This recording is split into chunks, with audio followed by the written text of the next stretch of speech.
All right, happy Tuesday night, everybody. Welcome into TheRaiderland.com, the daily broadcast coming to you from the Arctic Air Studios the day after Labor Day, which is weird because pretty much other than myself and a few other people, nobody else worked. And now everybody's back to work after Labor Day. Don't make no sense to me. We got a lot of stuff to get into tonight. It's time for the backup plan for Texas Tech. A lot of injuries after week one, including one that I think will sideline Texas Tech's top running back. Can Tech handle it? Is the depth there? You will tell us tonight what you think Texas Tech will do at Washington State. Beyond that, Tuesday's best. We give you a topic every Tuesday. There on the website, theraiderland.com. You give us answers. Today, greatest backups of all time, because you're going to need some this week and going forward for Texas Tech football. So the greatest backups. Notice I didn't say sports. And 54 years ago today, Lombardi, the very name, echoes duels in the snow. Lombardi passing away 54 years ago today. We'll talk about one of my favorite coaches of all time. Indeed, Craig is on Facebook. He says the talking box is on. You guys get in, the early arrivals. Let us know the audio is good, the video is good, and everything else as we hang out here in the Arctic Air Studios. The last few days, you didn't need Arctic air. You will in a couple of days. It's going to warm up again. Then, wintertime. And if you think your AC couldn't handle the heat, wait until it gets cold. Call the Bear, callthebear.com. In three, in two. Good evening, West Texans, all you good, fine, friendly folks out there who wish you were. I'm Ryan Hyatt, theraiderland.com. Hanging out with you guys tonight on a Tuesday, Tuesday's best, the greatest backups of all time. Texas Tech football, Plan B, backups. Is there enough depth for Texas Tech to handle Washington State? Texas Tech favored by 1.5 points still today. What do they know that you don't know? All the doomsayers and everybody worried about Texas Tech. What do you think they know in the desert? My guys in the desert that you don't know that they think Texas Tech's going to go out there and win. So we talk about that tonight. And then 54 years ago today, the passing of Vince Lombardi. We love Vince Lombardi. If you don't like Vince Lombardi, you got to go to prison. That's all there is to it. Now we're brought to you by a lot of great people. Obviously, United Supermarkets and Market Street. You do all your shopping there in West Texas because you shop at a place that supports Texas Tech. That and they got, tons of great stuff for you. So, like Craig or anybody else, whether you're on YouTube or Facebook or on X, Twitter, doesn't matter. You're getting in. Get your comments in, posted questions or otherwise. Thanks to United Supermarkets. All the Western wear we wear, brought to you by Boot City, one money saving mile outside the West Loop. And then, of course, if you're coming into town this weekend or any other weekend, doesn't have to be on the weekend, but one of the best brunches you're going to find is at the Reserve, 103rd and Quaker. All right? You go to the Reserve. It's a culinary tavern. They got fantastic, cool stuff, and they just added their new fall menu. You can see it on our Facebook page. I think we got a link to that. Their new fall menu, cool stuff. Schnitzel. Hi there, Schnitzel. Yeah, Schnitzel in West Texas. And then one of our latest and newest and greatest sponsors here and partners in Raiderland, Sideline Provisions. You know where to go to get it. You go to Quarter Four. Now, what's that? It's the old Cardinal Sports Center. South Loop 289. We link to it on the page today. Go there. If you're outside the area, you want to look good, no matter what your team's doing, you go to Sideline Provisions, the OG with the Guns Up logo and everything else. That's where you go. So here's to Sideline Provisions, man. Hats, shirts, you name it, they got the cool stuff. All right, that's who takes care of us. Now you take care of them, and let's get the conversation going. Let's do this. Jacob, X or YouTube, seriously have no clue how video in X work. You just get on and you watch, That's the way it works. He's on Twitter. He's talking to us right now. Craig, like on Facebook, it says the talking box is on. That's how it works. Greatest backups of all time. You're going to need some this week. How we feeling, Texas Tech fans? We got a lot of folks watching right now. I know we do. We want to hear from you tonight. Jump in your comments and thoughts. I don't think Taj Brooks is going to play this weekend. We're still learning what the injury report means, but the bristling nature of Joey McGuire yesterday with Don Williams, daring to ask a legitimate question about, hey, how the hell did he get hurt? When did it happen? One, that's what you get from a coach who nearly got your ass handed to you by Abilene Christian. But beyond that, that makes me think he ain't going to play. I'm looking now at the injury reports at Texas Tech, and when I see questionable, I'm going to say you're probably not going to play until you play.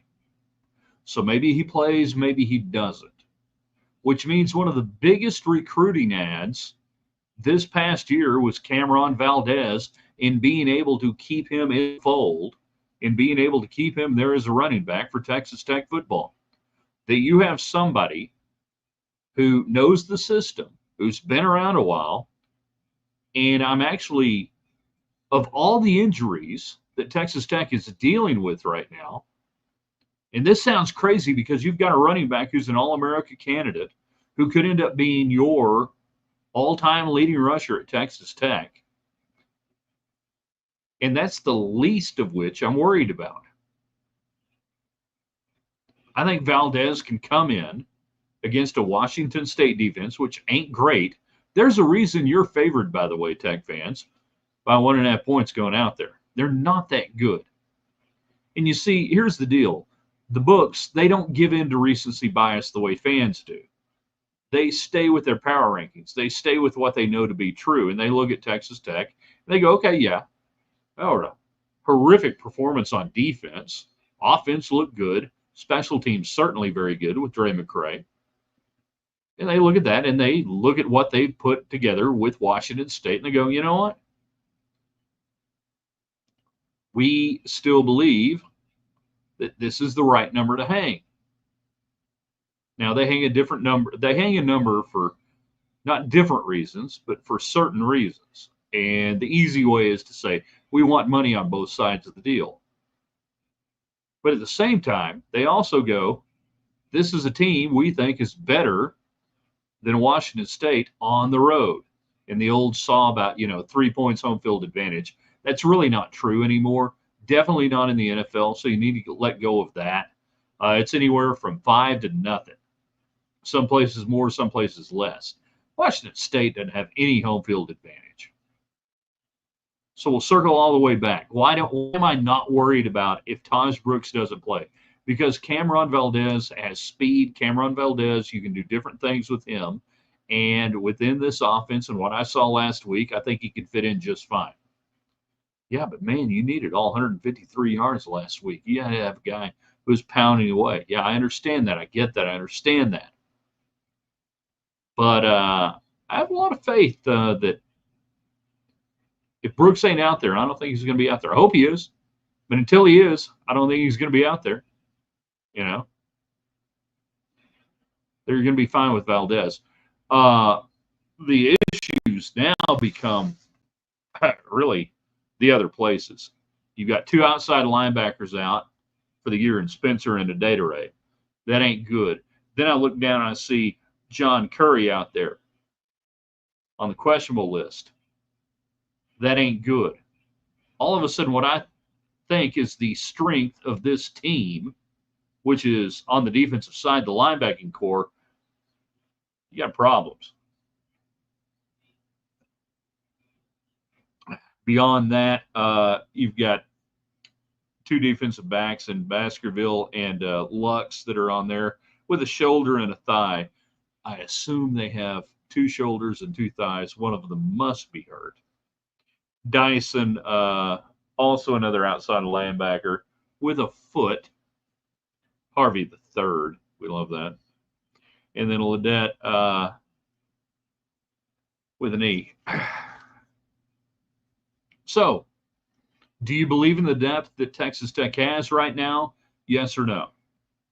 Do you believe that Texas Tech has the kind of depth in year 3 under Joey McGuire that you can handle these injuries? Yes or no? I don't know. Like I said, I'm not worried about the offensive side of the ball. The defensive side of the ball is troubling, to say the least. Craig, The talking box is on. Jacob, again, not worried about running back injury either. Only way Valdez gets a look. Let's see. Well, he got some looks last year. Randy on Facebook, and whether you are on Facebook, X, and if you're on X, get some help, please. There are a lot of 800 numbers you can call. There are a lot of people that will help you with that. So let's make that happen, all right? And our YouTube people, where the hell are the YouTube people tonight? Good grief. Invite your friends in. Tell them we're talking Texas Tech. Having fun tonight, doing whatever on a Tuesday night. Greatest backups of all time. Kurt Warner, Timmy Smith, Super Bowl, 1987. I don't know. You tell me. Randy, will there be any fallout if we get beat? Okay, I'm going to stop right there and say, what do you mean by fallout? Define fallout. Fallout means nothing to me. If Tech gets beat, people will be mad. They'll be upset. It'll be late at night, early morning Sunday, a lot of drunk people, amazing crap on Twitter. I thought the defensive line had some issues. ACU got a lot of push. John Curry, former Coronado great. Not a former Coronado great. He's a former Texas Tech great from Jolie Ayers Curry. He's a former West Texas State great from his grandfather, who played for the San Francisco 49ers. Multiple Super Bowl champion. Not just Coronado. Come on. So, yeah, what do you mean, will there be fallout if Tech gets beat? Lynn, I don't believe in the depth on defense. Well, you're about to find out whether you believe it or not. James says, I think the defense can improve. It has to. If it doesn't, and I'll be shocked if it does not, unless it's attrition by injury and they just don't have the depth right now, I'll be shocked if it does not. Craig, we were talking about the greatest backups of all time. Tom Brady, yeah, coming in for Drew Bledsoe. Did anybody know that Tom Brady was like one of the last people drafted? No, nobody's ever talked about that. So do we really get to talk about those guys as backups or not? Because I got Brett Favre as a backup to Don Majkowski coming in against the Bengals there in 92, 3, 4, 92. 92, I think it was. Or maybe it was 3. It's probably 93. He started the first year with the Falcons. NFL, not for long. Not for long there. Jerry Glanville, the head coach at the time. Trace is finally in. Our YouTube representative is here. Glad you're there. Jeff Hostetler for the Giants after Phil Simms in the late 80s, early 90s. Jeff Hostetler, anybody know where he went to college? Big 12 legend, Jeff Hostetler.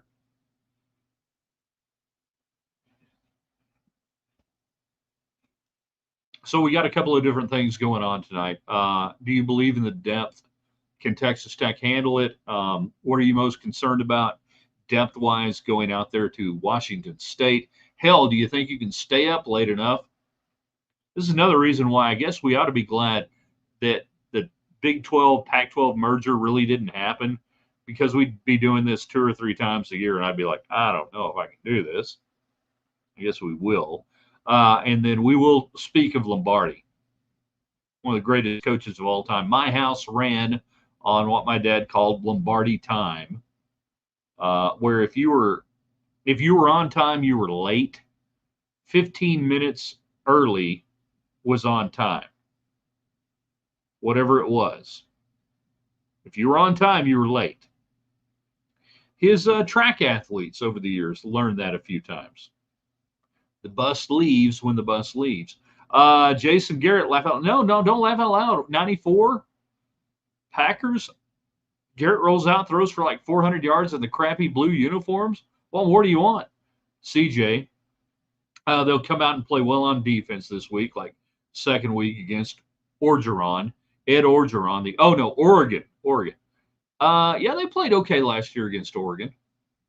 The pick 6, it wasn't their fault. There were 2 turnovers that led to like 10 points or 14 points. Can't remember exactly. Defense did everything they could. You just weren't good enough offensively to take advantage of it. No, Jason Garrett ought to be like an ultimate one-time backup for sure. The fake Natalie Maines, who may not be more interesting than the real Natalie Maines. I'm on X. Congratulations, trying to get off it. Thank you for the vote of confidence. I believe in you. I believe in you. I believe if you work hard and you try hard and you go to Waffle House, you'll be okay. If ACU would have scored the 2-point conversion at the end of this game, the score would have matched their most historic win in ACU sports history when the Wildcats beat the Sips 53-52 in the first round of March Madness in 2021. Dang, well done. I don't know if you researched that yourself. That's awesome. That's great. I'm surprised nobody else came up with that. Trey, Steve Young back up to Montana. Okay, yeah. So yeah, that's okay. That's a good one on how do you factor in. He's second string. He's obviously the backup, but he was never really called upon to be the backup to Montana while there. Hence the reason why they got rid of Joe and shipped him off to Kansas City. Steve Young story, real quick. Steve Young, 1985, in the USFL, and they do a profile on him in one of the major sports magazines at the time. I believe it was Sport magazine. And the writer is there at his apartment, Steve Young's apartment, there in LA or wherever he's playing, and he has uncashed checks lying around his apartment for like $20,000 and $15,000 that had come in, and he just hadn't bothered cashing them yet. And that struck me at the time that I need a job, and I did not have one in 1985 like this. That you get those kind of checks, and you're just like, yeah, I'll put it in. I get my bonus money. I'm good. I needed that kind of job. I did not have that kind of arm. I had an arm, but not that kind of arm. So yeah, Steve Young, maybe the ultimate insurance plan for a team to get rid of a great Hall of Fame quarterback, and you've got that guy. What you would say, Steve Young and Aaron Rodgers, I guess, maybe with the Packers, something like that. Another Thanksgiving wonder, Clint Longley, the Mad Bomber, who got into a fight with Roger Staubach in training camp the next year, and he was immediately shipped out. The greatest backups of all time. Earl Morrall, you probably don't know that name. That's okay. I get it. Going back a few years. Within Texas Tech history, the greatest backups. Was B.J. Simmons the greatest backup in the Leach era? Just sitting there biding his time, dyeing the tips of his hair, looking good, just waiting. And Cliff would never give him a chance. Leach would never give him a chance. Leach pulled Cliff one series in, I think, 2002 at SMU, and then he was right back. That was the only time. I mean, would B.J. Simmons be the ultimate backup during this whole time period? Maybe Sticks, if you want to go with Sheffield later on in the Leach era. If you want to go, if we're talking quarterbacks only, and we don't have to. The ultimate backups, because some backups better play some big ass football for Texas Tech this weekend in Pullman, Washington, which is a really cool little college town. I don't know if you guys have ever been up there. Spent a weekend there one day, and it was pleasant. It was early enough in the basketball season where we didn't freeze to death. We didn't die coming in on the drive, which is a fascinating drive there on the Palouse. And there is a breakfast place. I think it's called the European something or another. That I was texting Don Williams, who's going up there for the AJ. I said, dude, you got to go here. If you get in on Friday, get up Saturday morning early enough to go eat at this breakfast place. It's legit. It's really cool. Cody Hodges, good as well. Yeah, it's back, but it didn't have to do anything. Didn't have to do anything. Billy Joe Tolliver was a backup in the mid 80s before he ascended to the throne. Lynn, yeah, Spokane and Pullman, been there. I mean, you got Spokane, you got Pullman, Lewiston, Idaho, down on down south from there a little bit, where they had the NAIA College Baseball World Series for a lot of years. It's an interesting little area. Pretty, a lot like here. That if you were dropped off there, it's probably got a little bit more rolling hills there on the Palouse, but it is a very agrarian place, very much like West Texas, completely. European something or other. I can't think of it. There's also in all these little college towns up there have it. There is some like big time pizza place. They're in Pullman and everything that is supposed to be awesome. Didn't eat there. That's up to Don Williams when he gets up there. So, do we have any other Lombardi fans out there in the audience tonight? Lombardi, one of my favorite coaches of all time. There is a great book. Where is it on my bookcase? Is it up there? I'll be up there somewhere. It's called When Pride Still Mattered, written by David Moranis. It came out originally in 99, and then it regained some popularity in the mid 2000s. It is the definitive work, in my opinion, on Lombardi. And we linked a lot of stuff on Twitter at Ryan Hyatt Media. If you're not following me there, you should. If nothing else, the NFL films biopics on Lombardi in the 60s and then again in the 70s. The very name echoes memories of duels in the snow. Lombardi. John Facenda doing the voiceover. That it almost took on a larger than life type deal. And then the other thing, and this is horrible to say, but it's true. Lombardi never got old enough to lose the Lombardi mystique. He died young in 71 there after leaving Green Bay, being the general manager, couldn't take it anymore, had to coach, went to Washington, never coached a regular season game, dies, and that cemented the legacy that you never saw Lombardi. Let me give you this. You never saw Lombardi as Jimmy Johnson in Miami, right? That Jimmy Johnson had the incredible run there in Dallas and did everything right and created a legacy. And then he went to Miami and he was, average. It wasn't the same. That with Lombardi passing when he did, there would never be anything other than the Green Bay legacy in the few brief moments in Washington, D.C. Graham Harrell back up to Cody Hodges. Yeah, but he ain't going to go down as a great backup. Definitely a Lombardi fan, says CJ. David, nicely done. I applaud that. That's impressive. Apparently the dogs have awoken today.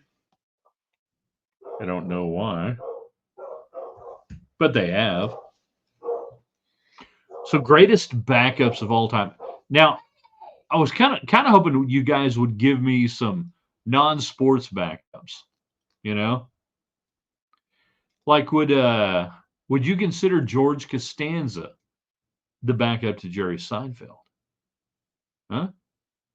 How would that work? Would you give me a little bit of that on Seinfeld? Was he the backup, or was it Kramer, who's got a new book out? The guy who played Kramer, which seems kind of interesting. I was hoping that greatest backups. What about backup singers in rock bands? Was Sammy Hagar the greatest backup to David Lee Roth of all time? You tell me. James Kramer was backup. Coy and Vance. Nicely done. Randy, what happened to Collier on the radio? I feel like he's backed you up for a while. Yeah, well, I mean, Collier's been out there. I mean, I assume he was on radio today. I didn't actually hear it, but I assume he was. He's certainly not my backup. If anything, I'm his backup.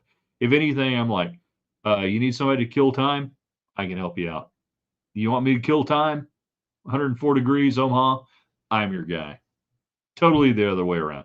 I am his backup, 100%. We're talking backups because Texas Tech is going to need a lot of them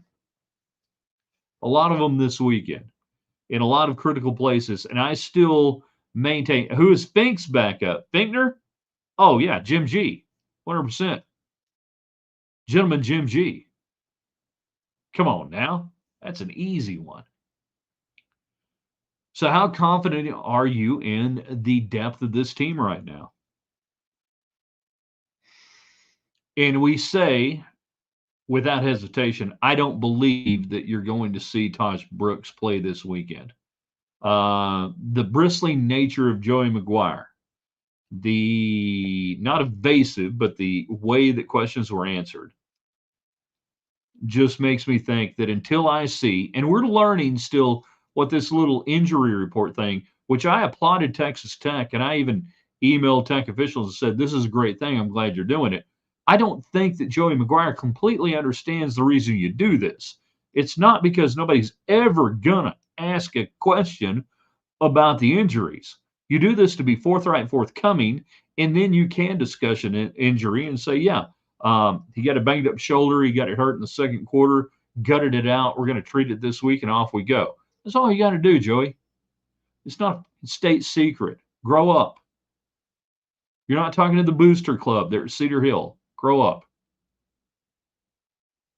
But you do the injury report so I can't. No, not me, but like somebody I know might try to find a student manager and say, hey, I'll give you $100 if you tell me who's practicing this week and what kind of reps you get.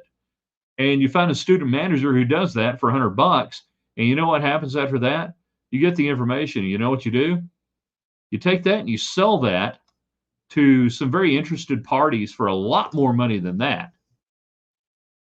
That's why you do the injury report, if you want to be transparent with the fans. And really, I think right now, dear Texas Tech, be transparent with your fans. You're charging a shit ton of money to go to the games. You are getting people to donate a crap ton of money. It's okay to say who's hurt, how they got hurt, and we go from there. But the other team's going to gain an advantage.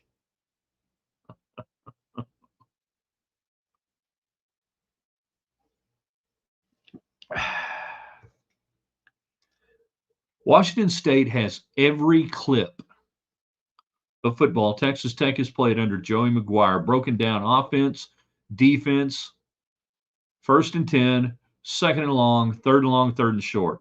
Running backs. They have every play you've ever run with Cameron Valdez, Taj Brooks, you name it. They have all of that at their fingertips. They also have gone back and looked at tape when Joey was at Baylor. They've gone back and they have every bit of clip from Zach Kittley running an offense at Houston Baptist and at Western Kentucky and at Texas Tech. They know exactly what you're going to do when you've done it with Cameron Valdez in the game. So don't sit there and freak out and tell me that it's all about injuries. That's a great trope. It's a control freak. It's a control thing. But don't do this fake injury report and then get mad at Don Williams for saying, yeah, he's on the injury report. Hey, how the hell did Taj Brooks, your guy that you pumped out to be the leading rusher of all time, the guy that you are putting all this marketing around, hey, how did he hurt it? You got to grow up, Joey. You got to grow up sometime. You ain't coaching in high school right now. Where is gentleman Jim G? Don't know. Amarillo, last I heard. The fake Natalie Mays. The backup horse to Centennial Champion, a.k.a. Buzz, was a great 2-deep horse on Saturday. You've said that before. I have no proof that that was not the real Buzz. No proof that they ran a fake horse out there on us. I just want everybody to be safe. Today is the 30-year anniversary, I guess, of the last Mask Rider tragedy that gave us the Saddle of Doom. which I still think is an incredibly negative thing to touch. But that's just me. I think it was, yeah, this day in 1994, there in the press box, just a horrific scene. And I had a lot of people I knew at the time and then people I met later on with some really interesting behind the scenes information and stuff. Should have never happened. Should have never happened that day. Um, and it altered the course of history with Texas Tech and the Mask Rider program, and it should not have. It was an overreaction by the university and by the athletic department. And it's a shame that it turned out that way. It didn't have to be that way. Didn't have to be that way right now.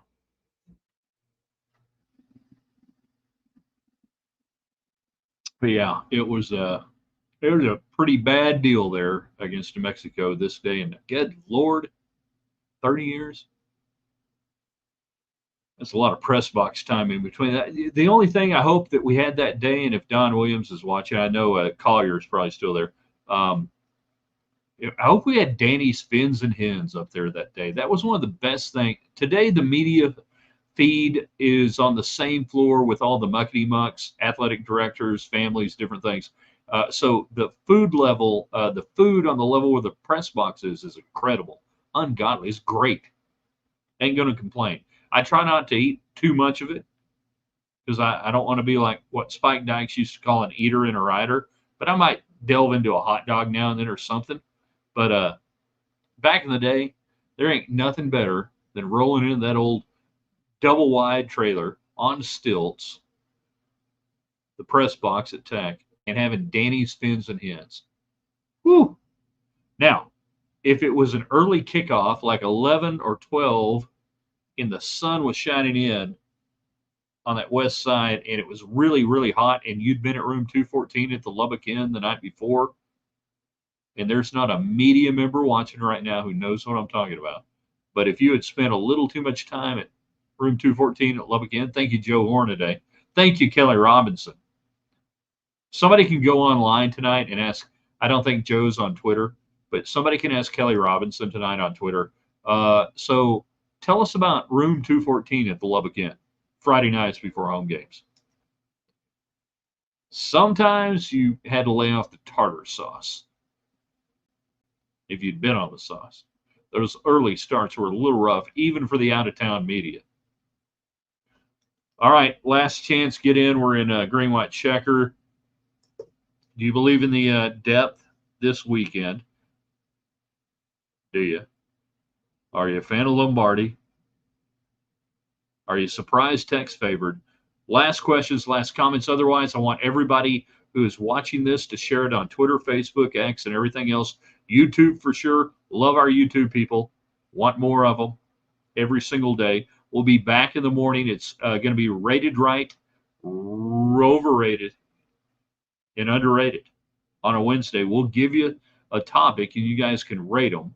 It'll be fun, trust me. So go there, theraiderland.com. Also, obviously, our Raiderland hot links and everything else will be waiting for you right there in the morning. But tonight, I want you guys to share this, invite people in, grow this, do it for our great sponsors like Sideline Provisions. You can get it at Q4, the old Cardinal Sports Center. Look good every single day, no matter how your team's playing. Look great. By the Reserve, a culinary tavern. Great brunch, great fall menu coming up. You don't want to miss it. United Supermarkets in Market Street, and of course, Food City, One Money Saving Mile outside the West Loop. You guys are awesome. You guys are great. Again, I'll archive this at theraiderland.com. Please share it with your friends. That's the nicest thing you can do to me, other than sending me $1,000 tonight via Venmo, but you really don't have to.